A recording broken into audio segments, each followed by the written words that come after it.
Titans fall and heroes rise this week in the Overwatch League. All that and more this week on the Control Point.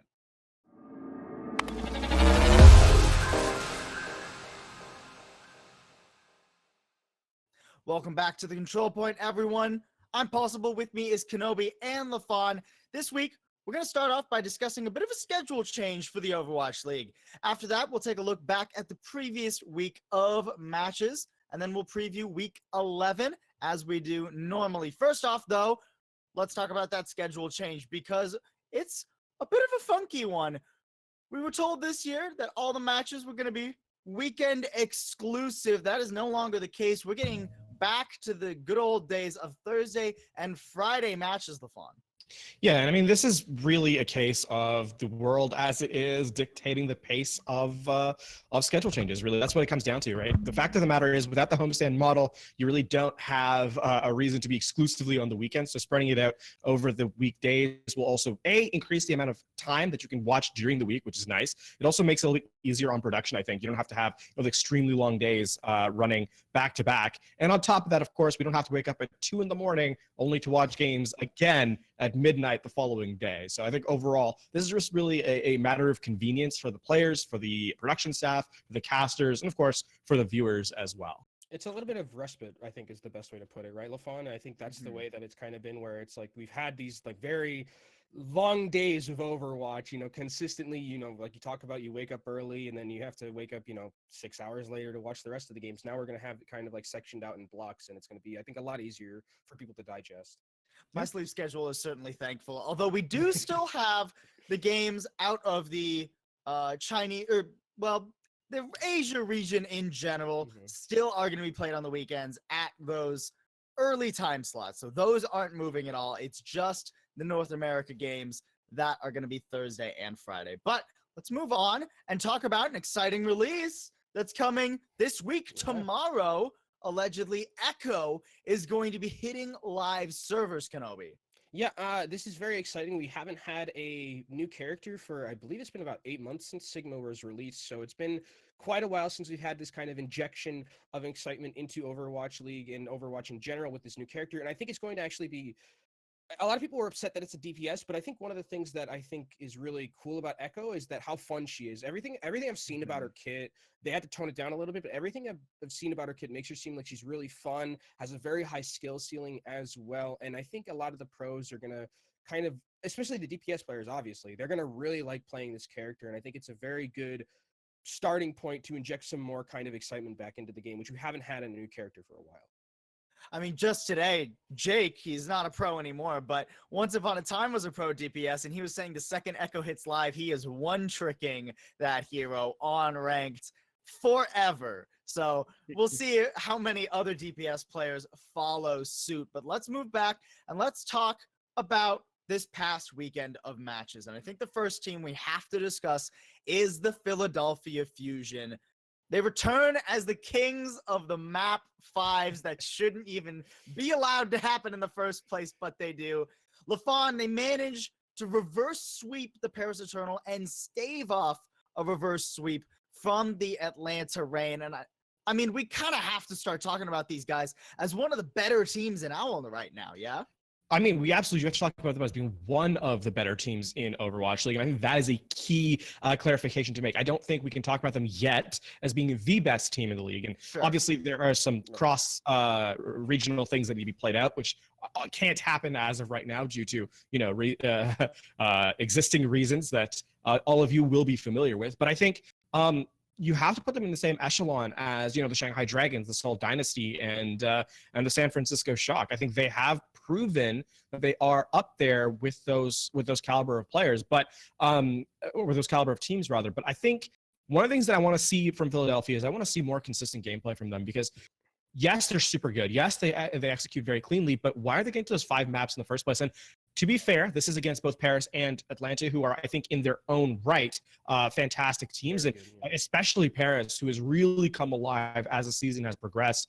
But for Philadelphia Fusion, we can talk about them definitely as being one of those top 4 or 5 teams in the league right now. And I think it really hinges on the fact, lafon, that they have this one player who's called Carpe. And I think there are a lot of times where it's like when we're watching Philly, I don't know if there's another player realistically right now in Overwatch League that can just literally just pull you and like win fights the way Carpe does it, like such a consistent level. Like even on Torbjorn, a character that we don't realistically think has a lot of pop-off potential because, you know, he's in your ranked games and he's throwing them, yada, yada, yada. He has this kind of like bad mantra around him, but even him, he's getting like 4Ks on Torbjorn, clutching fights by himself. There is realistically no one, I think, right now in Overwatch League who has that we've seen, at least, because there's been like a lot of teams that haven't played a lot of, as consistently as Philadelphia, but they have Carpe. And when you have someone like Carpe on your team, I think that instantly kind of just shoots you towards that top echelon level of Overwatch League teams. Well, let's talk about that top echelon of Overwatch League teams right now. And let's talk about a team that might actually have fallen out, or at least is starting to stumble towards falling out of the top echelon. The Vancouver Titans. They had a rough weekend this week, going 0-2, only taking a single map the whole weekend against the Chengdu Hunters. LaFon, what the heck has happened to the team that has the highest win rate as an organization in the league's history? Hero pools, in all honesty, is probably the answer for this particular question. You know, to talk about, I think we have to talk about something when it comes to hero pools first before I can touch on Vancouver, and that's that there are times where even the best teams will look particularly weak. They will not look very strong, and I think that's because in any moment-to-moment engagement, there's no time to practice these strategies so minutely that you just know every intrinsic interaction. It's just not the case. I think for Vancouver, last season they thrived on that level of, you know, cooperation back to their runaway days. With that, now this squad has lost three major components of that team. They tried to inject Fissure and tried to inject Jaehong, and you know, fundamentally they haven't looked that fantastic. I think Vancouver, not only have they tumbled out of the top tier, I think they may have all the way fallen to the bottom tier of the league if their last performance was anything to go by. Oof, well, let's not jump the gun too much here, LaFon. That's quite the fall from grace, and we've only seen the first second of it. Hopefully they can stabilize a bit, but Kenobi, let's zone in a little bit on what LaFon was talking about a second ago. We've had some player change-ups, some roster swaps for this team coming into this season, and even still, it doesn't seem like an improvement. At times, it feels like they're worse because of it. I mean, it's like, where's Huxall? Like that's kind of like one of the things that we have to give a caveat, I guess, would be in terms of these last weekend. Huxall didn't play at all, and that's rookie of the season last year. Rookie, I mean, in quotes, but like that's a MVP level caliber player who is not playing on your team because I guess the reason is the basic reason would be like the meta doesn't fit him, right? And that's kind of I still think that like he's got to have like a May or something. Like there's got to be some reason as to why Huxall is not playing right now because he is such a talent. And especially if we go into next week where I think based on the bench, which we'll talk about later, Doomfist might be a thing. If he's still not playing and we're still seeing Stitch and Somansu, there's a big issue. And then I think at that point, LaFon, definitely I agree with you. If they continue to not play Huxall, I think they definitely start falling farther like towards that bottom tier. Like I think that team is going to be in a disastrous scenario should Huxall not come back into this lineup. There's a joke about Runaway and Owl level caliber here somewhere, and I'm gonna do my best to avoid it. As we move on to some other teams, let's talk about Texas. First off, Houston. They had a pretty good weekend here, Kenobi, all things considered. Not bad. Not bad. I mean, they're 2-0, which is always, you take those. They did play two quote unquote weaker opponents in Boston and in Toronto. We had the Toilet Bowl 2.0, as it was called. This time did not go 7 games because it'll never happen ever again. Probably, thank God. To the reprieve of everyone, it did not go 7 games. But they did win that. They did win that game, and then they beat. I think they actually reverse sweep Toronto, which actually is interesting to me because that is their second reverse sweep ever in franchise history. And Houston has always been a team that is notoriously bad at winning map 5s, right? They're always like, they have not really been, even like earlier in the season, right? They get to map 5, they would lose a lot of the time, but now they're winning these games. And I think that's important for just the general morale and the general well-being of Houston going forward, that they were able to take this reverse sweep to Toronto, who was playing pretty good at the start, but Houston managed to bring it back and they ended up winning. So for Houston, looking a little bit better as this weekend went on, and I think they are in a decent spot right now. It just depends on the meta for them, I think. Well, what about Dallas, LaFon? Because they had one game this weekend. Admittedly, it was a pretty easy one, and they were quite literally gifted with some rounds, but they're starting to look not half bad themselves. Yeah, I think this is like asterisk on everything I say here because it was the Washington Justice they played against. So, you have to kind of temper some of the things that I'm going to say here with that information. But I was mildly impressed with Dallas. And, with how bad Dallas has been in the past, that is particularly high praise coming from me at this point in time. I think there are across the board definite improvements at every single role. I think the supports really showed up. They were more consistent. I think Gamsu looked particularly strong on the main tank role. And obviously Decay and Doha need no introduction. They were fantastic across the board. But I think for what I want to see from Dallas, or what I wanted to see from Dallas is consistency and execution, not throwing away games, not throwing away fights. And yes, it was Justice. So I get, again, caveat there. But I think that they did bring that forward for the first time in probably a year, right? Going all the way back to last season in the early days of last season. So bright spots for Dallas. Now, can they keep it up? Well, that is the question for pretty much any team at this point as we're starting to enter the meat of the season. But one team that we've stopped having so many worries about, Kenobi, is going to be the San Francisco Shock. When we came back from break, everybody started sweating for our grand champions from 2019. They lost a few games in a row, but after this weekend, they officially managed to get those rematch wins on the board. They got their revenge against both LA teams. So confidence starting to get restored in this guy, in these players. Yeah, and the thing is, they did this without Sinatraa. That's like the biggest thing. You did this the majority without your MVP level candidate player. I believe the DPS lineup was Ons, and I think it was Ons and Rascal, and then and then Architect and Rascal on the last one. Architect and Director, right? So this is again still without Sinatraa. I think Super looked pretty phenomenal, at least in terms of his Reinhardt play. Which, I mean, obviously he doesn't need any, like LaFon says, reintroduction in terms of him being himself a really good Reinhardt. But I think the fact that they were doing this against teams that were actually supposed to be really good in this meta, like the Valiant, like the Gladiators, without Sinatraa, that's pretty big. And that means that when we get to another meta where Sinatraa comes back into play, this team gets even scarier. So I think for the Shock, they had that little blip where they think they just completely just had a bad read on the meta, which is going to happen in this terms of hero pools where you just have to make a guess and you're wrong, you're going to get stomped like they did. And now they seem to have a better read and are more adapt to that. So we'll see how they do next week. But as of right now, I think they've kind of set the boat afloat a little bit. Yeah, they've had a couple weeks of consistency now. So even though they had that one rocky start, we can hopefully see them pick it back up. Same thing for Vancouver. Maybe they'll pull a shock and turn this around in the upcoming weeks. But let's talk about the upcoming weeks, or upcoming week at the very least. First up, like we do every week here at the Control Point, we got to talk about the hero pools. Once again, McCree and Widow hitting the bench in the same week. Hit scans severely limited coming into this week, Kenobi.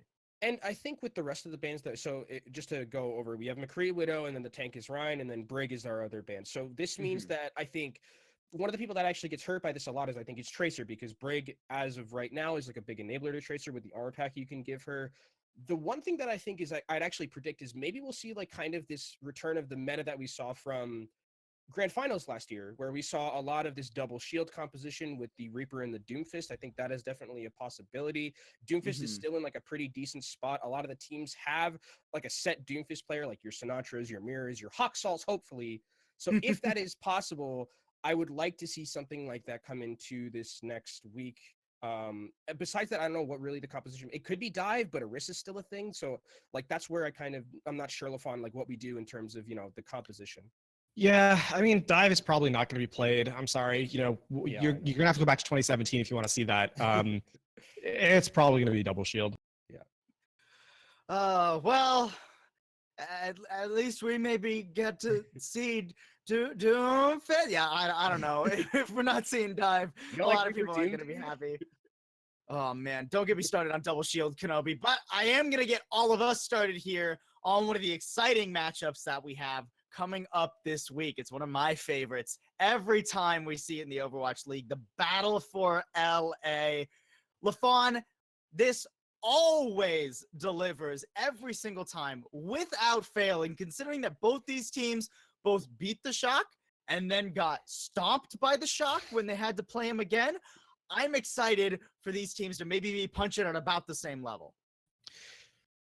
I think at first glance, you can say yes, that may end up happening. I don't think it will. I think the Gladiators are the better team here overall. This is going to come down to did the Gladiators practice the proper composition efficiently? Because this is really every week now when it comes to teams that are better, quote unquote, it really comes down to the coaching staff getting a read early and taking their team's practice in that correct direction. I think the Valiant have done a fantastic job this season, but I think overall, at player for player, the Valiant are worse than the Gladiators at a couple of roles. And this is where I think it's going to come down to the coaching staff. So really, you're not going to see what you're going to see from this game is either a really messy game that's going to go evenly, or the Gladiators coming out on top and stomping. At least that's my read on it from what we've seen this in the last couple of weeks from both these squads. And I think the other thing, Lafon, that I would have to say, it's weird when we talk about like previewing this game, because it's like, what's the meta going to be at this point, right? Like if it is something like this Doomfist Reaper composition,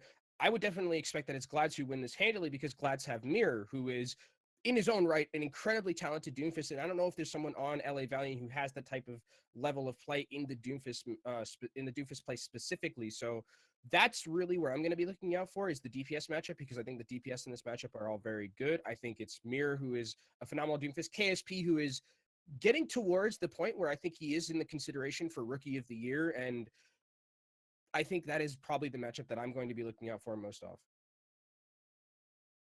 Well, then, let's move on to the Hunters versus the Dragons.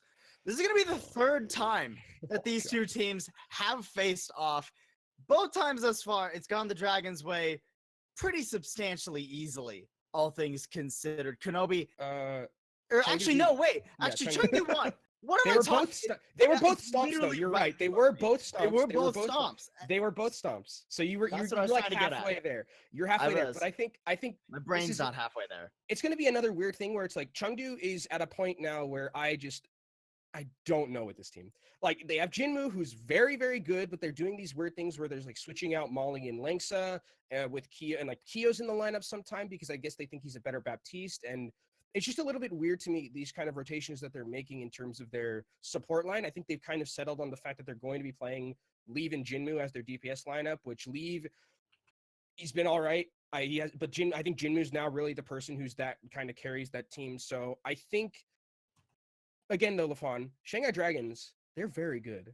And it depends on the meta, again, I think, for them, because like if it's going to be a meta where the Dragons can play like the ball and this like composition that they're best at, then they might be able to win. But if not, Shanghai should, I think, realistically just run over them. Jinmu should not be on main. He should not be on Sombra. Just don't put him on those characters. Don't get him near those characters. He's looked awful on them. And I think that's a big reason why the Hunters have struggled. They've put odd composition. I want to see Molly all the time. I do not want to see any switches coming in there. I think Yveltal only plays when you're playing fire compositions exclusively. Otherwise, he also shouldn't be playing. His Mercy's great. Everything else, not so much. And I think here for the Chengdu Hunters, it's not about do they have the talent to play up against the Shanghai Dragons, because they do. It's more about why are we seeing these awful changes where I'm seeing Jinmu EMP one player or Blizzard off the side of the map. Like, there's no rationale to some of these executions, and it really frustrates me. But I think for Shanghai, I said at the top of the show, I think they're one of the best teams in the league right now. And with Lip and Fleta, you have to just keep that going. They've been really, really great. Well, Shanghai gonna look to cement their place at the top of the league, because if they lose to the Hunters twice, I think we maybe start to bring that into question. But speaking of teams at the top of the league, the Shock gonna play up against the Fuel. Now, I'm kind of when I saw this on the script, I'm not gonna lie, when you wrote this down, Lafon, I was a little bit judgy of you, considering that this is one of our best games for the upcoming weekend. Why is it that you think the Fuel versus the Shock is going to be one of the better matches this week? Two reasons. One, there aren't actually a whole lot of good matches coming up this week. I'm gonna put that out there right now. All right, we highlighted a couple earlier, but this week is a lot weaker than the last couple of games have been. So there is that aspect of it. But I also think, I said this when we did the recap about Fuel versus the Justice. I saw very improvements across the board from the Dallas Fuel. And the reason I'm highlighting this game is not because I think the Fuel are going to execute to the level the Shock have. It's that I want to see them. I want to see how they execute. Because if the Fuel can play up to the Shock, then I think we can start talking about the Fuel as being not necessarily bottom basement tier anymore. We can move them just a little bit closer to that mid tier. That's what I'm talking about here. Either the Fuel have improved. I think Decay and Doha have really cemented themselves as being, last season Decay was decried as, oh my God, he's not executing, he's not playing, but he's also not playing the characters he was known for. He was on Zarya. Yeah. And across the board, even on Zarya, he wasn't that bad. It's just the rest of the team around him also wasn't executing cleanly either. So I think, Decay wasn't fantastic last season, but he's proven this season so far that he's one of the best players in the world at DPS. Like, he made Tracer work where Tracer should not work. And and on top of that, not only did he do that, he didn't even do a carry type performance, right? His numbers were carry type, but I'm saying the way he rotated around the map, he was waiting for his team. He was playing, alongside his teammates. So not only was he playing mechanically well, but he was playing as a great teammate as well. And I think that is a really a marker for him. So for the Fuel, again, we don't have to talk the Shock up anymore. We all know how good they are. But I think for the Fuel, can they continue this evolution towards being a good team? That's what I want to see from them this week. I think what LaFon is mentioning in terms of playing versus the Shock and why this is an important matchup, this is realistic, and we've said this a lot during the season. This is a litmus test for Dallas. This is the Dallas that we've kind of been promised with their rosters so far. Are they going they don't realistically, LaFon, I think you would agree that Shock should win this, right? I think that Shock has a pretty good chance of so Shock should win this. But if it goes to 5 games and Dallas looks competitive, that's still a very good improvement for them. So I think that's really the narrative behind, is Dallas legit, makes this game interesting. Well, that's going to be it for our preview section of the show and the meat of the control point. We still have overtime though, and if this is your first time watching the control point, let me break this down for you. Essentially, I'm going to fire off some more lighthearted topics at our two big brain people here, and they've only got a sentence or two to answer. And that'll be it. That's the whole bit. That's the whole bit. Paul, my brain's not on. Shut up, Kenobi. You're the one who has to answer quickly. And first off, in overtime, we're going to talk about Super not being a Ryan one trick. He says so on his Twitter. It's got to be true. I mean, he played 5 minutes of Orisa. Why not just play him next week when Ryan is banned? Just continue to keep giving him that play time, dude. He's not a one trick anymore. All right, well, moving on. The Atlanta Reign this week gave Carpe his 4,000th kill, and they were pretty happy about it, all things considered. They went to Twitter. They were honored. It's one of those things in pro sports. You give an iconic player, a historical player, their marker, their legendary moment. So yeah, why not be part of history? Well, and during the match, Carpe even plugged his own YouTube. Kenobi, hey man, the stones on this man. Hey, gotta bump your numbers up somehow, man. Gotta get those subscribers any way possible, dude. Hey, I mean, when you're getting 4,000 final blows in the Overwatch League, it's when better to actually plug your own excellence. And speaking of that 4,000th kill, LaFon, we have to talk about the actual final blow itself. Oh yeah, it was a turret kill. Of a turret kill. It was a turret kill, man. I mean, that's just Overwatch at its perfection, right? We've all seen those play the games where the Torbjorn's off the side of the map and everyone just drops to his turret. What better way for the 4,000th kill than to be a turret kill? Absolutely love it. Quintessential Overwatch, but quintessential Overwatch League dunking on the Florida Mayhem. And Kenobi, statistically, Florida now have the lowest win rate as an organization, despite the fact that the Shanghai Dragons lost 40 matches in the first season in a row, and then 2 more before they ever got a win. That's completely bonkers that you have a lower win percentage than a team that went 0-42. Just let that marinate in your mind a little bit, audience, while you're thinking about that. That is insane. And I guess at this point, we're going to continue to dunk on the Florida Mayhem because this isn't going to get better for them. There's people that are going to continue to come into this league and take that win right away. Sorry, man. In all honesty, Shanghai's climbing up that chart pretty quickly this season. Let's move on, though. LaFon, let's talk about the newest hero. Let's double back some toward the beginning of the show. The skins for Echo coming out on release. We've gotten a preview of them from the PTR, and they are fire. They're dope. I mean, that's all there is to say to it. And her golden weapon gets her entire arm. It's glorious. Love them. Yeah, and last overtime question here, Kenobi. Mistakes has moved to the Angry Titans. Mistakes formerly of teams like the Boston Uprising in the Overwatch League, and he's gone there as a flex support instead of the flex DPS we used to know him as. Yeah, that's interesting. I mean, coming from Chinese contenders, I have to always plug this because it's me. But like, I'm used to players kind of just like switching over their roles. Like Molan, for instance, was a player who was DPS. Now he's a flex tank. So like this for me, it's hard to think about. I think in terms of just like moving those mechanics over from DPS to that flex support role. But I think Mistakes is talented enough where you can make it work. Well, then, I think that's a good note to end it on. That'll be it for this week of the Control Point, everyone. Thank you so much for tuning in. If you enjoyed, make sure you follow ELO Hell Esports either on Twitch or YouTube, wherever it is you're watching, and follow us hosts on Twitter. We would surely appreciate it. We'll be back next week discussing the evolution of the online matches as they move out into the weekdays and previewing the 12th week of the 2020 season in the Overwatch League. If you're here on Twitch, make sure you stick around for the post show where we slow it down a bit and we just kind of chat with Twitch chat. We go back and forth. It's basically a Q&A. And if you're not, make sure that you tune in next week live Monday at 5 p.m. Pacific time or 8 p.m. Eastern. But until then, it's been Paulsible, Kenobi, and Lafon, and we'll see you next week on the Control Point.